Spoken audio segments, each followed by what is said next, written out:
Baik, Anda kembali ke VIP Forum Digital Bank CNBC Indonesia bersama saya Anna Wijaya. Kita kembali akan melanjutkan dialog. Kali ini kita akan langsung menuju ke Bank Mandiri kepada Pak Yosefus. Mungkin tadi sudah disampaikan sedikit oleh Pak Yahya dan juga Pak YB begitu ya dari Bank BNI.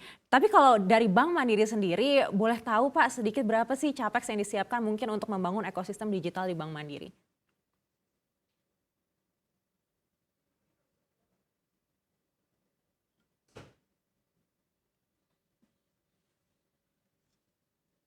Mohon maaf Pak Yosefus, kami belum bisa mendengar suara Anda. Mungkin boleh di unmute dulu.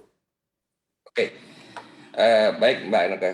Memang kalau kita lihat belanja kita untuk IT cukup besar, ya cukup besar. Ya karena kita harus membangun tadi ekosistemnya, kemudian kita perbaikan dari infrastrukturnya juga kita harus banyak kita perbaiki. Kemudian kita juga pengembangan digital platform kita dalam setiap ekosistem tadi juga kita harus kembangkan. Jadi memang terus terang Mandiri membelanjakan capex untuk IT-nya cukup besar. Boleh dibocorkan sedikit di kisaran berapa Pak? Lumayan lah, gitu ya. Lumayan lah. Ada Pak Yahya soalnya. Baik, oke, kita akan coba tanya ke Pak YB. Pak YB, ini kalau tadi kata Pak Yosefus lumayan lah, kalau BNI seperti apa Pak? Mungkin jawabannya boleh lebih dari lumayan lah. Oh, kalau saya kasih angka, Bu Aneke. Kita itu spending IT kita itu adalah 3% dari revenue. Ya, jadi angka ini kecil karena industri kita itu sekitar 4%. Ya, jadi kita memang dari tahun lalu memang waktu 2019 ke 2020 ke 2021 kita udah double ya, tapi kita masih di bawah. Nah, kita akan keep improving ya karena kita memang lagi melakukan investasi digitalisasi ini. Sebenarnya kalau kita bicara digitalisasi itu kalau bank kita ngomongnya IT capex lah kan, ini teknologi ya. Jadi dari tahun ke tahun kita itu masih melihatnya ini akan pertumbuhan. Tetapi ini kita selalu mengukurnya jalan dengan pertumbuhan revenue. Mbak Aneke. Jadi kita makanya selalu kita pakai measurement seperti itu. Industri di Indonesia menurut survei, menurut studi ya, adalah kira-kira 4% ya saat ini. Kemudian kita juga masih berada di bawah itu, jadi makanya kita akan masih grow untuk masuk ke market. Karena memang kebutuhannya memang seperti itu. Jadi saya kasih angka Bu Aneke. Baik. Oke, kita akan coba tanya ke Pak Yahya. Pak Yahya, boleh bocoran Pak, seperti apa sih nantinya kalau bank full digital ini sudah dibangun, lalu seperti apa untuk kisaran suku bunganya? Kalau tadi kan kata Pak Heru mungkin akan lebih efisien begitu, artinya suku bunganya mungkin lebih rendah. Kalau di Bank BCA perkiraannya seperti apa? Ya, ini suatu pertanyaan yang menarik ya.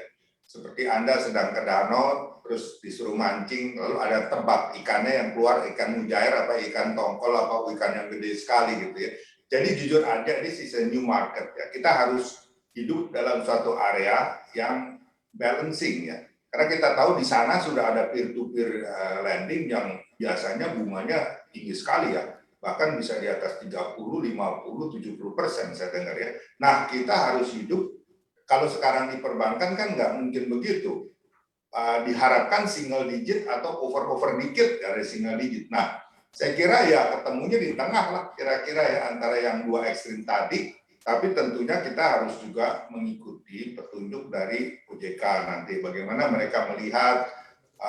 Pasti mereka akan menimbang untuk bisa membantu bank digital ini yang relatif baru, perlu suatu mungkin margin yang cukup ya, karena terutama ya kita belum tahu bagaimana, meskipun nanti ada machine learning, ada API, ada segala macam yang mempelajari ya habit daripada orang-orang itu. Cuma masalahnya kalau di bank konvensional kita ada slip yang kita bisa pegang karena itu pinjaman-pinjaman yang relatif tinggi. Nah, kalau di sini kan bagaimana kita tahu seorang yang kita kasih pinjaman relatif kecil tetapi dia ada pinjaman di peer to peer atau di tempat lain. Pada saat dia harus bayar ke kita, dia bayar gitu kan. Sepertinya lancar terus nih. Karena data kita melihatnya lancar terus, kreditnya naik-naik terus. Padahal di sana juga dia naik terus. Kalau dia ada 5-6 peer-to-peer lending, dia muter-muter duitnya, bagaimana mendetek? Nah, ini saya harus belajar nanti dengan teman-teman digital bank juga. Saya belum kepikir tuh bagaimana mendeteknya ya.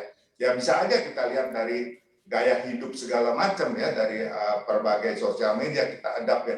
Tetapi ya belum tahu juga ujungnya NPL yang bakal timbul berapa, write off-nya berapa. Ini kan harus di blended sehingga at the end of the day kita bisa menetapkan interest rate-nya berapa untuk mengabsorb kemungkinan kerugian dari operasional dan juga dari kredit-kredit yang kemungkinan macet. Ya, jadi saya pikir saya nggak bisa jawab sekarang, tetapi tentu berjalannya waktu karena ada kompetitor juga. Kalau teman-teman bank digital set pricing itu kita juga harus mengikuti market. Ya. Jadi saya pikir ini nggak bisa kita sampaikan sekarang mengenai hal itu. Terima kasih.